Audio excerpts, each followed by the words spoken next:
Hola, ¿qué tal amigos? ¿Cómo les va? Bienvenidos a compartir este grandioso video que he preparado con mucho cariño para cada uno de ustedes. Mi nombre es Diego Alulima y en esta oportunidad quiero compartir el análisis de los cuentos de dos grandes personajes de la literatura ecuatoriana, los cuales son Pablo Palacio y Humberto Salvador. Soy estudiante del séptimo ciclo de la Facultad de Ciencias de la Educación con mención en Lengua y Literatura. Recordemos que un libro abierto es un cerebro que habla, cerrado un amigo que espera, olvidado un alma que perdona, pero realmente destruido es un corazón que llora. Proverbio hindú. A través de esta motivadora frase quiero empezar el análisis de estos dos grandes cuentos que son escritos por representantes ecuatorianos. Pues bien, un hombre muerto a puntapiés. Este es un cuento del escritor Pablo Palacios. Este relato da nombre al libro publicado en el año de 1927 por la imprenta de la Universidad Central del Ecuador en la ciudad de Quito. Además de ser el texto más emblemático de Palacios, es uno de los cuentos más representativos de la literatura ecuatoriana del siglo XX. Recordemos pues que el movimiento literario vanguardista en Hispanoamérica abarca principalmente las décadas del 20 y del 30. Asimismo, convive con la tendencia literaria realista y regionalista de ese entonces. En ese mismo periodo, Ecuador irrumpe en el grupo de Guayaquil, integrado por la generación del 30, cuya obra es especialmente marcada por el realismo social. Recordemos que Palacios fue un autor vanguardista. ¿Por qué razón? Porque él dentro de sus cuentos incluye personajes como homosexuales, como antropófagos, etc. Estos personajes en sí forman parte de la literatura vanguardista. El fin de Palacios es desacreditar la realidad que se vivía en ese entonces, y para lograrlo utiliza de modo anecdótico los defectos de los protagonistas que se emplean en el cuento, ¿no? Y sus trágicas vidas, y así mostrar la parte degradante de la sociedad. Una importante autora y personaje de esa época, como es Teresita Mauro Castellarín, hace referencia a esta realidad oculta por parte de Pablo Palacio, en donde expone que trata de explicar en sus cuentos las realidades que forman parte del ámbito social en ese entonces, de la cotidiana vida que llevaban estos personajes, que forman parte de lo que hoy en día vemos el realismo social. De ahí que el autor presenta a un homosexual, presenta al antropófago, en sí, un hombre muerto a puntapiés. Es un cuento que nos da referencia a la ideología que se llevaba en ese entonces. Se presenta, recordemos que Ramírez se presenta como un individuo vicioso, y más tarde el narrador descubre la homosexualidad y dicho personaje lo expresa abiertamente.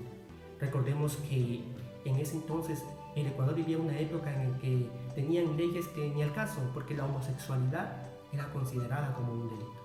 A partir de ello se expone en el cuento que el personaje estaba centrado en la búsqueda de la verdad.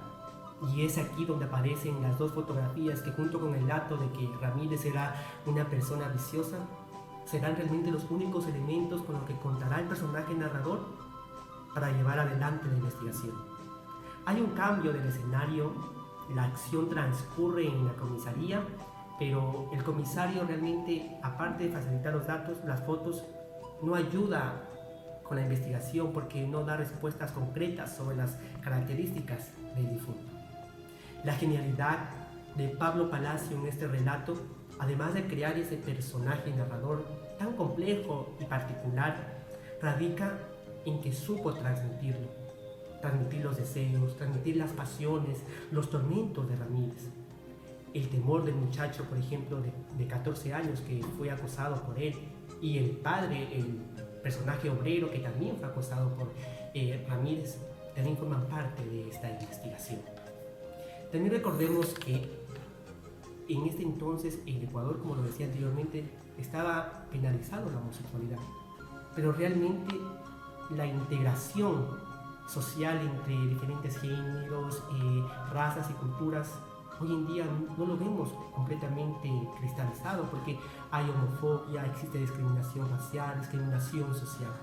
Estas limitaciones hacen que Ramírez se sienta acorralado, se sienta amenazado y cometa el acto que cometió.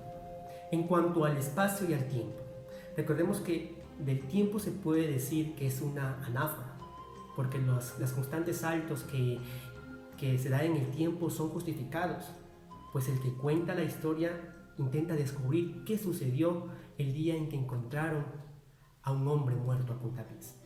En cuanto al espacio, este se realiza de acuerdo a la realidad e imaginación del narrador, ¿no?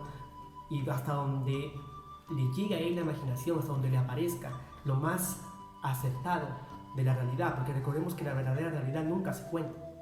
En sí, Palacios quiere desvelar que existen otras realidades de la sociedad convencional, porque en este tiempo estas realidades eran escondidas y no se demostraban ante la sociedad.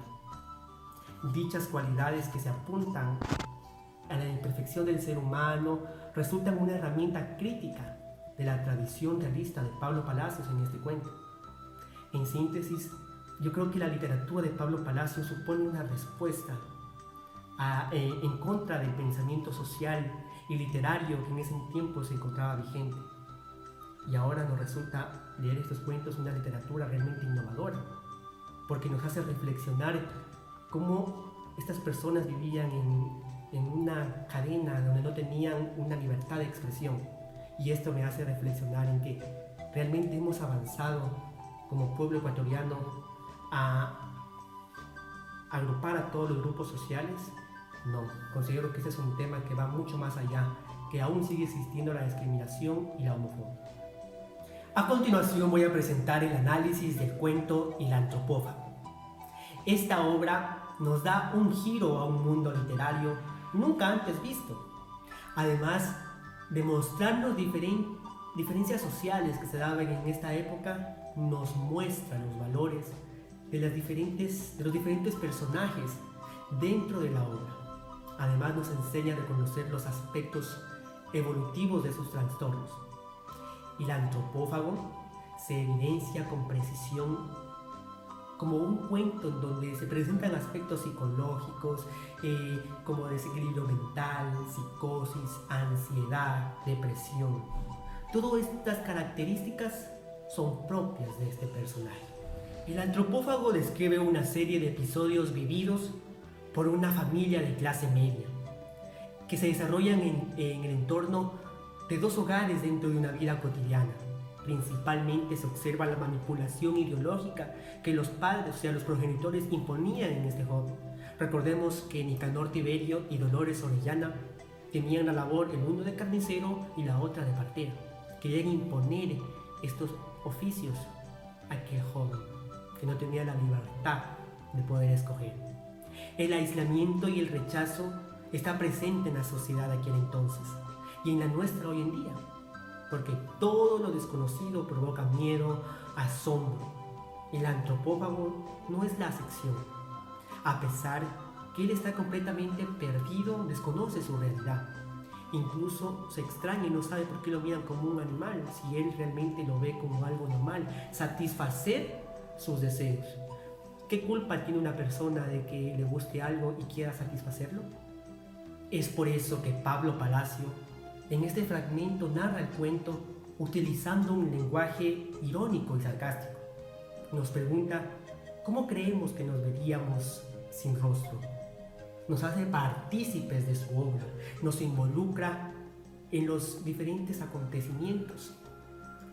Nos hace la pregunta esperando que nosotros demos una contestación, juega con nuestra apariencia y nos pregunta cómo nos veríamos con un aspecto totalmente discriminatorio, totalmente nefasto.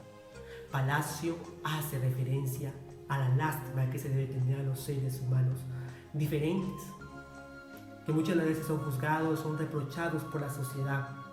Como seres humanos, recordemos que somos seres imperfectos, cometemos errores, fracasos. Sin embargo, reprochamos y calificamos lo que se considera desigual, porque simplemente causa temor, se aísla de todo lo extraño. Eso es algo que debemos ir cambiando, esa actitud que tenemos, y aceptar a las personas, conocer más que todo cuál es su origen y qué ocasionó en ello esa actitud, esa apariencia, esa personalidad, ese deseo de poder comer carne cruda. Lo interesante de este encuentro en sí es que luego de haber relatado parte de la historia, específicamente la mitad del relato se da recién a conocer en dónde se desarrolla la vida del protagonista, su relación con los padres y su infancia. Estos sucesos se dan en un pueblo del sur, en un hogar de clase media, que siempre busca ocultar la realidad para no ser juzgados, criticados y mucho menos menospreciados. Su vida está envuelta por conflictos. Además, un dato importante encontrado en este apartado son los nombres de los padres. Desde la antigüedad se acostumbraba a poner el nombre del padre al hijo. En el caso del antropófago, tenía el mismo nombre de Nicanor Tiberio, en este caso Nico Tiberio. Pablo Palacio identifica y caracteriza a los personajes de su cuento desde un punto de vista psicológico y justifica el comportamiento de Nico por todo lo sucedido en su niñez. Repitió el mal carácter, los malos actos y las agresiones recibidas de su progenitor. Es que es fácil. Nosotros nos creamos y nos formamos dependiendo en el medio en el que nos desenvolvamos. Si vivimos en un ambiente en donde hay peleas, en donde hay autoritarismo por parte del padre, machismo, vamos a tener esas ideas. En nosotros se va a desprender toda esa ira y vamos a ir llevándola de generación en generación. También se hace referencia a los padres como los culpables de los conflictos desarrollados en la mente de Nico Tiberio, ya que cuando era niño se presentaban en él muchas diferencias ideológicas por parte de los padres. Estos lo afectaron a él, lo llevaron a sentir discriminación y a no tener esa libertad de poder elegir su futuro, de poder tener un nombre, de poder crear un espacio en esa sociedad. Es por eso que yo considero que todo ser humano tiene retos en esta vida, desafíos. Por ende debemos realizarlos con fuerza y fortaleza. Tenemos derecho a una segunda oportunidad y a vivir dignamente, teniendo derecho a la libertad y a no ser duramente criticados y cuestionados. Derecho a ser diferente no está mal. Está mal que te juzguen y te critiquen sin conocerte. Un ejemplo del autor Pablo Palacio es que él, al ser hijo de una madre soltera y prácticamente el padre falleció, pero sin embargo él supo encaminar su vida y darse un espacio como un escritor magnífico. Aún después de muerto recordamos sus obras. Es que es interesante cómo da relevancia a la literatura ecuatoriana. Otro importante personaje es Humberto Salvador. Considero que el autor es una persona humanista que aborda la creación de dos cuentos. Desde una perspectiva urbana, esto quiere decir que la ciudad es un componente fundamental en sus relatos. Humberto Salvador se centra específicamente en San Francisco de Quito, en la última década de los años 20 y principios del año de 1930. En el cuento La Navaja encontramos a la ciudad que surge, la que llamamos ciudad real frente a la ciudad ideal. Existe un colectivo o grupo que conforma la ciudad real. Este es el grupo de trabajadores de la Plaza del Teatro y concretamente el barbero anónimo que ha vuelto a su labor después de sufrir un lamentable accidente. Hay una tensión entre una ciudad real y la que se le contrapone, o sea, una ciudad imaginaria. Es decir, solo al otro lado del espejo, o como expresa Eduardo Galeno, en un mundo al revés, se encuentra un espacio diverso en donde el extranjero, el lustrabotas y el burgués conviven en una completa armonía. El cuento La Navaja nos trae a reflexión que muchas de las veces se nos presentan oportunidades fuera de nuestro país, pero que hoy en día vivimos xenofobia en cada esquina. No debemos tomar esa actitud con nuestros compatriotas, con nuestros hermanos, con seres humanos que merecen una segunda oportunidad y que muchas de las veces tienen que emigrar a otros países para conseguir el sueño anhelado. Otro de los cuentos que me pareció muy interesante es El amante de las manos. Este cuento tiene como escenario principal a la noche, la compañera indiscutible de los amantes, que es la única forma de volver a la realidad. Las fantasías de los hombres y mujeres conservadoras de Quito es el escenario que se presenta dentro de este cuento.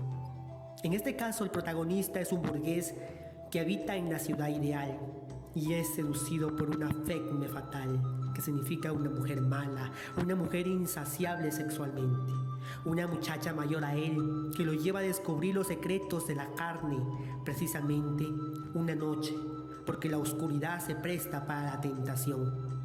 Es importante mencionar que esta historia nos conlleva a una serie de actitudes, a reflexionar, a que muchas de las veces somos tentados por cosas insignificantes y no medimos las consecuencias. De esta manera podemos identificar que una mujer fatal es aquella que aparenta inocencia en un principio, que tiene un rasgo angelical, suele ser extremadamente bella, pero su corazón es tan oscuro como sus intenciones. La luz y la oscuridad están inmersas en un mismo ser. Gracias. Sin más que argumentar, me despido deseándole éxitos y hacerle una cordial invitación a que hagamos de la lectura un hábito, que estoy seguro que nos enriquecerá el alma y nos permitirá conocer la realidad que tuvieron nuestros antepasados y que quizás ahora no la vivimos, pero la conocemos a través de la literatura ecuatoriana y de grandes autores que nos presentan cómo fue el realismo social en aquella época. Muchas gracias.